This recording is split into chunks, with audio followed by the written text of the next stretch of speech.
అప్పుడు 200ది వేసినాను. ఆ. పెరిగింది రేట్ ఇప్పుడు మొన్న పెట్రోల్ డీజిల్ రెండు రేట్లు పెరిగినాయి కదా. అవును అన్న, petrol, diesel, oil, everything war తర్వాత మొత్తం ఫినిష్డ్ అయిపోయింది. బట్ ఈయనలో షఫల్ అవుతున్నాం ఓన్లీ కామన్ పర్సన్. ఓకే. ఇందులో ఎవ్వరికి ఏం ప్రాబ్లం లేదు. స్టాక్ ఉంటే కూడా వాళ్ళు పెంచుతున్నారు, తగ్గుతున్నారు లేదు, ఓన్లీ పెంచుతున్నారు. ఇది కామన్ మిడిల్ ఫ్యామిలీ వాళ్ళకి చాలా ప్రాబ్లం ఇది. అంటే సెంట్రల్ గవర్నమెంట్ ఏం చెప్తుందంటే స్కీమ్స్ ఇస్తున్నాం కదా, దానివల్ల మాకు కొంచెం ఇదవుతుంది, అందుకని మేము ఇస్తున్నామని చెప్తుంది.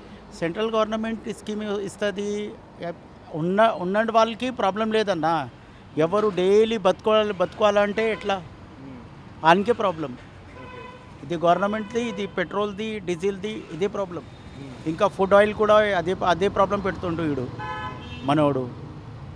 ఇప్పుడు సెంట్రల్ గవర్నమెంట్ ఏం చెప్తారు, ఇప్పుడు నార్మల్ వ్యాట్ రూపంలో 35 రూపాయలు వసూలు ఒక లీటర్ పెట్రోల్ మీద. స్టేట్ గవర్నమెంట్ ఏం చెప్తారు?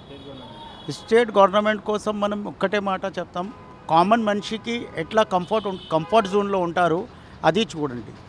అదే రిక్వెస్ట్ మా కామన్ జనాలకి, అదే రిక్వెస్ట్.